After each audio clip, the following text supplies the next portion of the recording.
Bismillahirrahmanirrahim. Kulhu sungsang rojo iman, kudungku malaikat Jibril teken tulang nuntun Nabi Muhammad. La ilaha illallah Muhammad Rasulullah. Assalamualaikum warahmatullahi wabarakatuh. Salam berlimpah berkah, berlimpah kasih sayang, berlimpah sehat, berlimpah rezeki, berlimpah kemuliaan kepada semua saja pemerhati channel Kabar Kolam.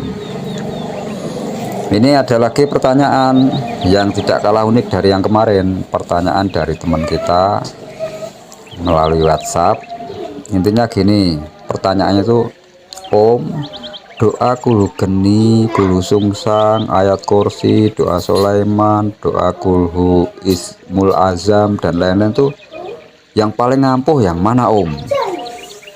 Jadi pertanyaannya itu, ampuh manakah doa di antara doa yang satu dan doa yang lain gitu.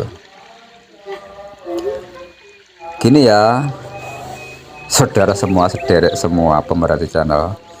Jadi lagi-lagi ini tentang persepsi. Kalau persepsi kita doa adalah sebuah ajian, kita akan membanding-bandingkan kualitas ajian tersebut. Ya toh, istilahnya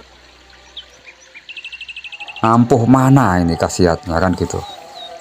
Padahal doa itu ya dawai Allah untuk perlindungan kita. Anggap aja gini lah, doa itu satu kesatuan, semua ayat Allah, Rahman Rahim Allah, welasase Allah, kemurahan dari Allah untuk kita. Itu adalah doa. Seperti yang kemarin saya katakan, bedanya ajian kulu sungsang dan ajian kulu geni, dan doa kulu geni dan doa kulu sungsang kan gitu. Jadi kalau ajian sesuatu hal yang kita itu merasa memiliki dan bisa mengendalikannya, artinya derajatnya di bawah kita. Sementara doa adalah sebuah perlindungan atau kemurahan Allah berupa perlindungan ke diri kita. Artinya derajat kita di bawah doa tersebut. Bisa dipahami ya. Taruhlah kalau kemarin saya menganalogikan, kalau kita takut sama hujan, begitu kita masuk mobil, dalam perjalanan kita enjoy aja, nyantai, bisa tidur karena percaya ke sopirnya. Seperti juga kalau sudah berdoa kulu sungsang, kulu geni, kita percaya tidak akan ada berani yen setan ilu-ilu banaspati priprayangan sak panunggalane, santet, teluh tenung, hipnotis, penipu itu bisa menggoda kita karena kita sudah membaca doa itu. Apalagi ketika kita berdoa, selalu kita tiupkan ke makanan minuman kita. Makanan minuman jadi energi lah, energi kita mengandung energi doa. Jika kata-kata manusia berenergi, maka doa adalah kata-kata Allah, maha berenergi.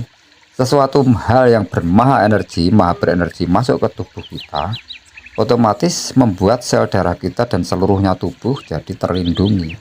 Imunitas kita jadi sangat power kuat karena ada maha energi tadi yang bahasanya mengadu gerahi kita.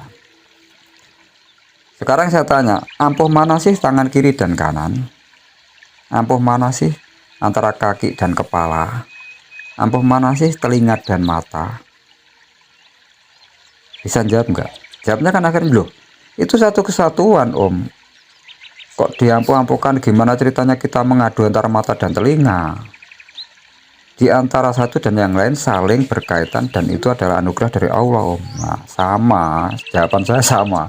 Jadi kalau ada yang lebih ampuh doa kulhu ismul azam dibanding kulu geni dan ajian kulu sungsang, ya enggak salah karena memandang itu adalah ajian. Tapi kalau doa kita banding-bandingkan keampuhannya, nah ini salah persepsi. Nggak salah sih, saya nggak menyalahkan ya. Sekali lagi ini hanya cara pandang, menurut versi Kabar Kolam tidak begitu. Jadi doa itu adalah anugerah dari Allah atau sebuah berkah sanggup kita untuk melindungi kita. Ini sejarahnya ketika Nabi Adam dibakar kan berdoa. Akhirnya apinya tidak panas, bahkan dingin. Makanya Nabi Ibrahim, maaf salah ngomong, Nabi Ibrahim tidak kebakar karena terlindungi oleh doa. Jadi bukan Ibrahim yang mengendalikan doanya, tapi justru doa melindungi Nabi Ibrahim. Seperti ketika Nabi Musa disuruh Allah melempar tongkatnya ketika nyebrang laut itu, dengan izin Allah lewat tongkat yang bahasanya itu perwakilan doa atau perlindungan dari Allah. Ternyata begitu tongkat dilempar, terbelahlah laut dan semua sahabat-sahabat dan pengikut Nabi Musa bisa melewati laut itu. Jadi justru doa dalam hal Nabi Musa terwakilkan tongkat tadi bisa jadi pelindung. Jadi yang mengendalikan bukan Nabi Musanya sebenarnya, tapi itu adalah perlindungan dari Allah. Seperti kita berdoa kulhu sungsang rojo iman kudungku malaikat Jibril teken tulang nuntun Nabi Muhammad la ilaha illallah Muhammad Rasulullah. Kita tiupkan air minum kita, rokok kita, jajan yang kita buku yang kita pelajari, HP yang mau kita lihat isinya, terus bisnis-bisnis yang mau kita coba kita tiup pakai gulu sungsang. Biasanya nanti ada sinyal. Kalau bisnis itu kedepannya tidak baik, tiba-tiba kita ada aja alasan malas. Mungkin ada tamu datang, mungkin anak rewel ganggu supaya kita tidak konsentrasi ke situ. Itulah cara melindunginya. Jadi kita akhirnya nyaman. Bisa dipahami ya. Jadi kalau Anda panjenengan itu sudah membanding-bandingkan doa ini dibanding ini ampuh mana, ini dan ini ampuh mana, ayat kursi dan yasin ampuh mana, lah lucu toh. Itu semua anugerah keberkahan dari Allah untuk kita, bukan untuk kita adu. Emang yasin dan ayat kursi itu semacam makhluk jin atau apa, semut atau ayam yang kita adu-adu, kan enggak toh. Jadi disinilah karena persepsi doa adalah ajian, ajimat atau apalah namanya, endingnya itu keimanan kita diputar balikkan oleh setan untuk mencari mana yang lebih ampuh. Padahal keampuhan yang paling dahsyat itu di azan itu. Tahu azan kan, tiap hari kan kita dengar azan, Allahu Akbar, itu ampuh sekali. Jadi sudah diberangkatkan yang maha agung mung Allah saja. Asyhadu alla ilaha illallah, kembali lagi orang-orang pangeran kejebak Allah, tidak ada Tuhan selain Allah. Yang paling ampuh ya Tuhan Allah. Asyhadu anna Muhammad Rasulullah. Jika kita ingin mengenal Tuhan, maka ngikutilah apa yang dijalankan Gusti Kanjeng Nabi Muhammad Rasulullah ya. Hayya ala sholah, ayo sholat. Sholat kan artinya bisa dikatakan selamat. Jadi nikmati keselamatanmu ini gitu loh. Ayo selamat. Hayya alal falah, marilah bahagia. Gak usah noro bunga wae wis pen seneng. Nikmati hidupmu, gak usah ngersulon, gak usah mengeluh, enak hidup itu enak. Siapa bilang hidup itu susah? Wong hidup gak pesan kok susah ya sopo. Siapa yang ngomong susah? Kenyataannya hari ini kita bisa bernapas longgar.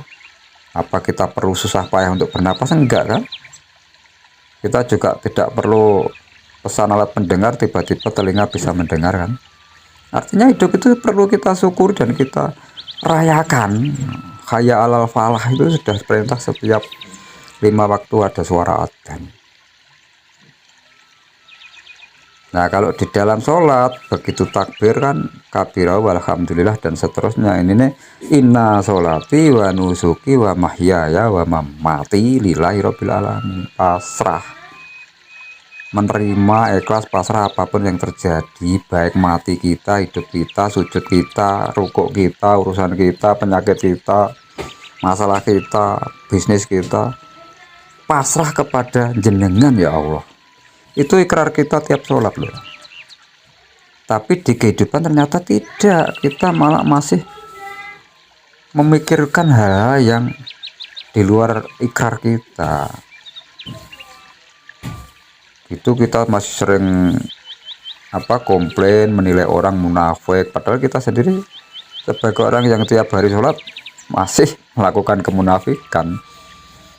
Janji ke Allah berikrar, sujudku, patiku, uripku kupasrahkan kepadamu engkau ya Allah. Pret, hanya kena masalah sedikit sudah pusing. Giliran dapat anugerah dari guru, diajari doa-doa untuk pelindung tubuh, cari yang lebih ampuh, sampai ada pertanyaan, ampuh mana ya Om? Gulu geni dan gulu sungsang, ayat kursi dan yasin, gulu ismul azam dan doa gulu geni, ampuh mana sih?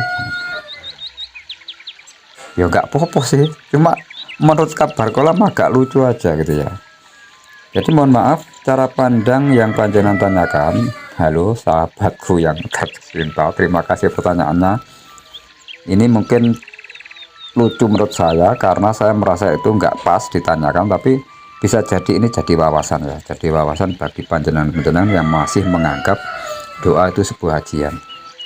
Silahkan, nggak apa-apa, cari yang semandi-mandinya, yang seheboh-hebohnya, silakan aja, itu hak keimanan masing-masing. Tapi menurut kabar kolam, apakah panjenengan setuju atau tidak, itu saya tidak maksa ya, bahwa doa itu adalah anugerah terindah dari Gusti Allah ya, lewat Gusti Kanjeng Nabi Muhammad dan para penerusnya yang mengajarkan kita.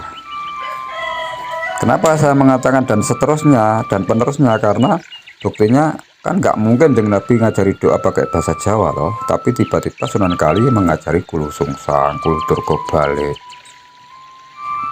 Kan nggak mungkin mosok dengan Nabi Muhammad ngajari kulu turko balik, satu moro satu mati, buto moro buto mati, kan nggak ada. Tapi apakah itu haram, dosa? Enggak kan.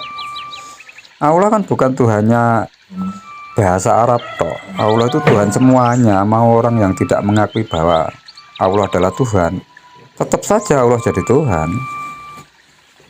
Orang ateis nggak percaya adanya Tuhan, tetap aja Tuhannya orang ateis ya Tuhan Allah situ. Dari sini bisa dipahami ya. Artinya ini beda persepsi. Kalau bertanya ke kabar kolam tentang ampuh mana doa ini dan doa itu, jawabannya sama-sama itu anugerah terindah dari Allah. Manfaatkan. Kalau saya analogikan, jika saya mengatakan ampuh mata dibanding telinga, apa saya nggak butuh telinga? Itu satu kesatuan. Dari Al-Fatihah, ketika kita buka Al-Quran sampai 30 juz, semua anugerah terindah dari Allah itu adalah bisa dijadikan pelindung dan petunjuk arah kita. Allah maha paham, hasbi Allah min kulli syai'in, Allah yaklibu kulli syai'in, la yaqifu li amrillahi syai'un, la haula wala quwata illa billahil azim. Salam semangat, mantap, berlimpah keimanan yang luar biasa. Wassalamualaikum warahmatullahi wabarakatuh.